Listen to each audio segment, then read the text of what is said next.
Good afternoon, and thank you all for coming. With me today is Chief Kevin Cochran at Atlanta Fire Rescue, Vernon Worthy, our Vernon Keenan, excuse me, forgive me, for the GBI, our director. We have Captain and Lieutenant from the State Patrol, and of course the representative from the Atlanta Track Club. And we'll give you an opportunity to ask any questions after I make a few remarks. Every year, several months in advance, the Peachtree Road Race and the Atlanta Police Department began meeting with the Atlanta Track Club and more than a dozen other partners. The Atlanta Fire Rescue and the Atlanta Police Department, Emergency Management Agency, Great EMS, and a host of other responding agencies are represented at these planning meetings. We spend countless hours going over any number of scenarios, ranging from bombings to natural disasters to sinkholes and disruption of the water services. We also carefully plan public safety communications, logistics, and resources. This kind of careful coordination and planning is something we have done for many years. Matter of fact, this is the 44th running of the Peachtree. This year, however, the specter of what happened in Boston with the marathon on April 15 weigh heavily on our hearts and minds. Those bombing tragically reminds us that we continue to live in challenging times, particularly as they relate to mass public gatherings. There are unfortunately those who continue to perpetuate acts of violence upon innocent people. The 4th of July in Atlanta is a time of great tradition and great celebration of not only our independence, but also our spirit of competition and physical triumph. The day began with a round of the AJC Peachtree Road Race, but we must remind and be mindful that the celebration continued throughout the day and into the night. We have fireworks shows at dusk at Centennial Olympic Park, also at Turner Field and Lenox Square. We must be mindful of these celebrations as well. I believe we have risen to the occasion, developed a comprehensive public safety plan utilizing our latest technology and interventions, and leverage our many partner agencies. We have spoken to authorities in Boston and visited Boulder, the 10K in Colorado to glean information. The highlights include the Joint Operations Center here at Public Safety Headquarters that will open on Wednesday, July the 3rd, and continue through July the 5th on Friday. Inside, we will have representatives on 24 hours a day from many of our partnering agencies, including the Atlanta Fire Rescue, the FBI, the GBI, the Atlanta Fulton County Emergency Management Agency, the Georgia Emergency Management Agency, Great EMS, MARTA, Georgia State Patrol, and many other city, state, and federal agencies. We will have live feeds provided from cameras that feed into the Joint Operations Center from our Video Integration Center, including numerous cameras that have been newly installed along the Peachtree Road Race route.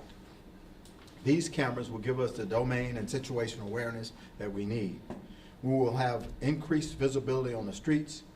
Every Atlanta police officer will be working those 3 days for 12-hour shifts. I have canceled off days. We will also have assistance from other agencies to increase our visibility on the streets. We stood here more than 2 months ago and told you that we would be providing SWAT training to additional 30 officers, Atlanta police officers. We have done that. These officers are in addition to our standing SWAT unit and will increase our readiness in the event we are required to respond to any crisis in the city. Of course, we will also have a bomb squad available to check for and detect suspicious packages at these events. Finally, I want to ask the public to do their part. First, I urge everyone to call 911 or approach the nearest police officer if they see anything suspicious. We will check it out. We need the extra eyes and ears to detect suspicious behavior. Secondly, we're asking that the event goers refrain from bringing backpacks and other bags to the public gathering. We will be conducting bag checks in Piedmont Park after the race. Please pack light and ensure that the access points flow smoothly. We encourage everyone to come out, to run the race, to cheer on participants, and to enjoy our great city. The Atlanta Police Department will be vigilant and prepared, and we will have our public safety partners. If in the end we'll have an opportunity to ask any questions, I'll give Chief Cochran an opportunity to offer some remarks, and then we'll turn it over to the Atlanta Track Club for any comments also. Thank you. Thank you, Chief Turner. Good afternoon, everyone. And I want to thank you for being here as well. Chief Turner has covered much of the detail regarding preparation for the race, and so I won't dwell on any more of that. However, I will state that Atlanta Fire Rescue Department, like all of our other partnering public safety agencies, has pulled out all the stops to make sure that this is a fun day of celebration for all Atlantans and visitors to the city of Atlanta, and that we are prepared for any possibility. We expect, like 43 other previous times, for this race to run smoothly, and we are doing our part to make sure that we have proper staffing and equipment to do just that. Specifically, Atlanta Fire Rescue will provide, in addition to covering the balance of the city as we are responsible for doing daily, we have committed 4 engines, 2 paramedic bicycle teams, and a very newly acquired mobile ambulance bus for mass casualty transport if in fact that capability was needed. And we'll have personnel staffed alongside of our other public safety partners in the Joint Operations Center throughout the operational periods necessary for a safe 4th of July. But even with all the personnel devoted to ensuring that everything goes smoothly, we are not taking anything for granted just in case something is to occur. Having covered all the aspects of public safety, there is another major component from the fire rescue responsibility that I want to spend the balance of my remarks talking about, and that is on the 4th of July, there will be a significant use of fireworks within the city of Atlanta, and I want to spend the balance of my points discussing that. This year, a bill was introduced that would have legalized fireworks in the state of Georgia. It didn't come to the floor for a vote, but it may have a chance of being introduced in the next legislative session. Still, that does not mean that Georgians do not have access to fireworks. And it's only a short trip in just about 3 directions to states that are contiguous to the state of Georgia, where our citizens can acquire fireworks that are illegal in the state of Georgia. The National Fire Protection Association estimates that local fire departments respond to about 50,000 fires that are caused by fireworks on the 4th of July. And that number does not include the emergency medical services calls that fire departments respond to around the country. The American Pyrotechnics Association and the National Council on Fireworks Safety say that there are approximately 4 deaths that are likely to occur on an annual basis as a result of the use of fireworks. That may not sound like much unless it's one of your family members. So we want to encourage all of our citizens to take all the precautions necessary. Most of the victims of fireworks disasters are children below the age of 14. The best way to enjoy the 4th of July and enjoy fireworks is to participate in the events that are scheduled around the city, in the city of Atlanta, at Lenox Square, Centennial Olympic Park, and Turner Field. Those firework displays are a lot better than anything we can do in our front yard or backyard, and they're a lot safer for our families. And so just for a few safety tips, never buy illegal fireworks. Illegal fireworks are unlabeled fireworks, and they are easily marked, and they have been banned in our state since approximately 1966. Never light fireworks while holding them in your hand. Wear some sort of eye protection. Many of the injuries suffered from fireworks are to the eyes and to the hands. Always light 1 firework at a time. Never attempt to relight a dud that did not ignite. Soak all used fireworks in a bucket of water. After they are soaked, throw them in the trash. And finally, think about small children and pets. It is best to leave them great distances from fireworks or leave them in the house. Fireworks are the only 4th of July dangers, are not the only 4th of July dangers. we also have the risk or potential of dangers associated with grilling and grilling fires. And so for all of our citizens who will be grilling, especially using charcoal, we want to caution you and to encourage you to exercise caution. And this may seem like an unnecessary tip, but we caution all of our residents not to grill indoors. And you would think that that would be unnecessary to say, but there are a lot of camping trips that have grilling on the 4th of July. Grilling takes place inside of tents and cause carbon monoxide poisoning, so we want to caution residents against that and just say to have a safe and happy 4th of July.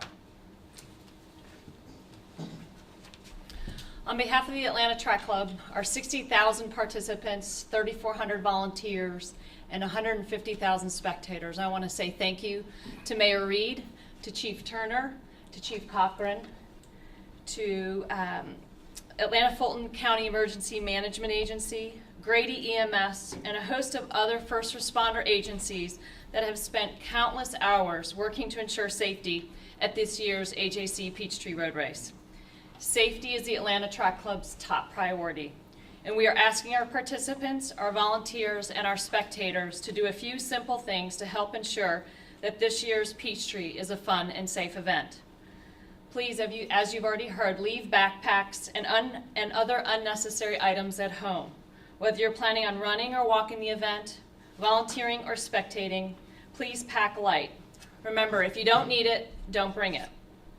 Also, if you see something, say something.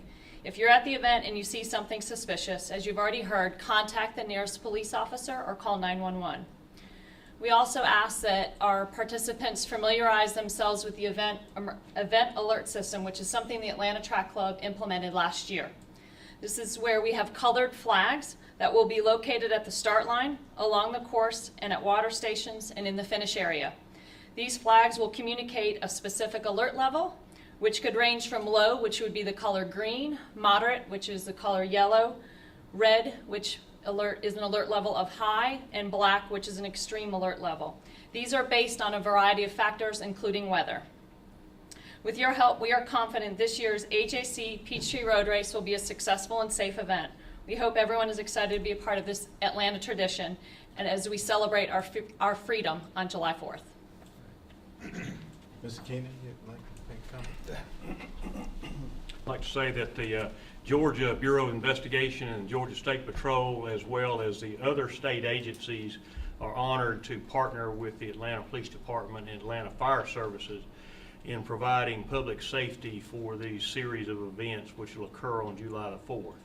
The state of Georgia has a sizable commitment of resources to these events, and we've worked very hard with Chief Turner and his staff in putting together what we believe is a very viable and important plan that we can prevent a problem, and we would also be able to respond if there was a problem. There's been a tremendous amount of planning and resources devoted to this endeavor, and we're honored to work with Chief Turner and his staff. Any questions? Chief, what can the public expect, those who are participating and those who will watch it, who have been to the Peachtree repeatedly during the years, what can they expect to be different this year in terms of the tone and the atmosphere of the event?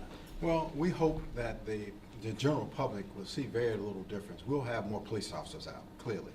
Our state patrol partners will be there on the route as they've never done this before. They will have both troopers at the beginning of the race and at the end, as well as throughout the race on the race route. We will also have a fenced area at the conclusion of the event where we'll have egress and also outgress going in and out of the event, where individuals that are going into the park will have to be scrutinized or checked for any items bringing into the ending location. That should be really the only thing that you will see differently. We have done this successfully, as I've said, for the last 43 years. We've partnered with all of our partners throughout the years before. We hope that this plan that we put in place will go flawlessly. We'll have our people out early on the 3rd, making sure that the route is secure. We feel really strong about our plan. We want to continue to just encourage people to call 911 if they see anything suspicious. Chief, I know security cameras played a big role in Boston. How heavily populated is this area with security cameras? Maybe CGI, I'm not sure. Well, let me just say this. Our Video Integration Center, we are very excited about the opportunity that it provides for the situational awareness throughout our route. There should not be a single spot on the route that will not have camera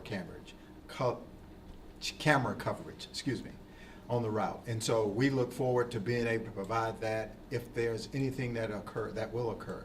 We will have put those eyes on that situation prior to the start of the event and throughout the event. Chief, in Boston, the bombers were able to basically put their devices in plain sight because there was a crowd watching the race. Sure. This is a shorter route, but you can have 250,000 people. What are you going to do? You said you're going to walk the route ahead of time. What happens during the race? What are your people going to be doing to make sure that when there's a crowd, we don't have a device placed where there's a crowd? Well, again, we will have the entire event location on full camera surveillance. We'll also have more police officers aligning the route than ever before, as well as our state trooper partners. We'll have detection devices and also teams that will be throughout the entire route. We have ID teams that will be operating. We have put together a plan that we feel real strongly about, that we have the resources that we need from all of our state and federal partners, and we are prepared to implement this plan. Chief, you talked about the extra SWAT team members that are coming together. Can you talk about their training and the fact of how close they are to be ready for July 4th? We have completed the additional officers that have gone through our SWAT training. Now, those officers will not be called up unless there's an emergency. We don't foresee one. The information that we've provided, we've been given from the FBI and the Terrorism Task Force. There are no credible threats at this time to the location and to the event. We feel strongly that we'll be able to respond to whatever issues that come up, again, with all of our partners that have been made available. Just maybe from the track club's perspective, obviously this is a big event that everyone's excited about going through. Just what would you like, I mean, obviously some people have some worry, but just how do you feel right now going toward this event, just with all the planning that's going on, all the people that are surrounding you right now? You know, it's been amazing and tremendous how much support we've received from the City of Atlanta, from the Mayor's office, from Chief Turner, Chief Cochran. The number of meetings we've had this year, the number of people and resources being put behind to ensure safety and security, we couldn't ask for better partners here in Atlanta to help us be able to come out on July 4th and feel really comfortable with putting on another great AJC Peachtree Road Race. How do you weigh the balance of having an enjoyable event for runners and for spectators and the imperative of security? You know, I think it's certainly something we've learned and talked to our peers in the industry around the country, other running events, and what new plans they're putting in place, and also talking with our security experts here behind me, saying, you know, this is what's going to be important so that we know we can come out and say we feel we've got a great plan, and you've heard that today, that we have an excellent plan in place and are just really appreciative of the support we've received. The trip that you guys took to Boulder, why was that location chosen? Just because of the timing of the event, or? Yeah, the Boulder is a 10K on Memorial Day and attracts about 50,000 runners as well. So I think in terms of size of participation as well as being on a major national holiday, we thought it would be great to see what best practices we could take away from the event. And they were incredibly forthcoming with a lot of their security detail. And we had 4 of us there representing Atlanta and some of the security personnel and law enforcement agencies here in Atlanta that were part of that team, just so that, again, we could be on the ground and part of their operations center on race morning, and it was really helpful for us to see what they did in addition to their security efforts in Boulder. But as someone is a member of the track club, you're next up on the list. Boulder was Memorial Day, now you guys. And this is all said and done, and fortunately, hopefully nothing happens. You can have relief. I mean, obviously, you're going to sit there and let her breath and say, all right, who's next? I mean, what's your feeling if this goes as you expect and nothing happens? Well, I think all of us in the running industry have certainly been aware and communicating with each other as peers in the industry to say what's What are your teams doing? What's your city providing in terms of support? And to be honest, you know, other cities are not seeing and hearing and getting the support that Atlanta's providing the AJC Peachtree Road Race. So we feel, again, incredibly lucky to have this event mean so much to the Atlanta community. And I think, you know, in terms of, you know, other events that happen on the calendar, everybody's pulling together in the running industry to say, here's some great best practices that we implemented in our city, and we'll just use this as an opportunity to share with our peers in the running industry what things we were able to do and provide that information. As a race organizer, what was the biggest thing you learned from Boston that you took away? I think it was the communication between the different agencies and how critical it is. And I know with our joint operations center that we will have in place that's, you know, critical in terms of making decisions quickly and having the right people in the right place, and that the race is talking with law enforcement agencies. And it was just great and helpful to see, you know, Boulder does the same type of thing. Guys, I want to personally just thank our Mayor Reed, for his leadership. We wouldn't be standing here with the kind of resources that have been massed together without his leadership. We want to thank him and also the administration for that. If there are no other questions, you have anything? Just briefly, there could be an event at the race, and then there can just be the perception of disrupting the event. Do you all have a procedure to try to, I mean, is it safety first and shut it down, or do you have a mechanism, without going into what it is, to try to get someone who's just trying to be, if they just stop the race, they got their attention? Well, I will assure you that all of those kind of scenarios have been discussed in our tabletop exercise just last week. It gave us an opportunity to just kind of look through what our plans have been and what we're able to do and how we can respond. I feel really strong about the plan that we put in place. I want to thank our team, Chief Probst and Chief Finley, and our executive team for putting together this our plan. I'm looking forward to Thursday afternoon when this event is over, and then we can begin to start the celebration with the fireworks at Lenox, at Turner Field, and also at Centennial. Thank you. The last thing, because you just alluded to it, for people who are watching the 4th of July, it's not just the Peachtree Road Race. Oh, no, You may sir. think that way, but your department, it's the morning, and even maybe even the evening's even harder. Once you get done with the Peachtree, your job really takes off and has to do even more. Well, we look at this two ways. We have two operational periods that will start at 4 a.m. on the 4th, and that will go from 4 a.m. to 4 p.m. And then we will start a second operational period from 4 p.m. to 4 a.m. on the 5th. That will give us an opportunity to make sure that we have fresh eyes and ears on the streets, prepared to deal with any challenge that we have. Not just at the Peachtree Road Race, which we are really proud to partner with the AJC Peachtree Road Race, but also with Turner Field and Lenox Square, and also Centennial Olympic Park and the World Congress Center facility. We will have those people in our Joint Operations Center being able to make good decisions concerning whatever may come up in those events as well. Thank you. All right. Thanks, everybody.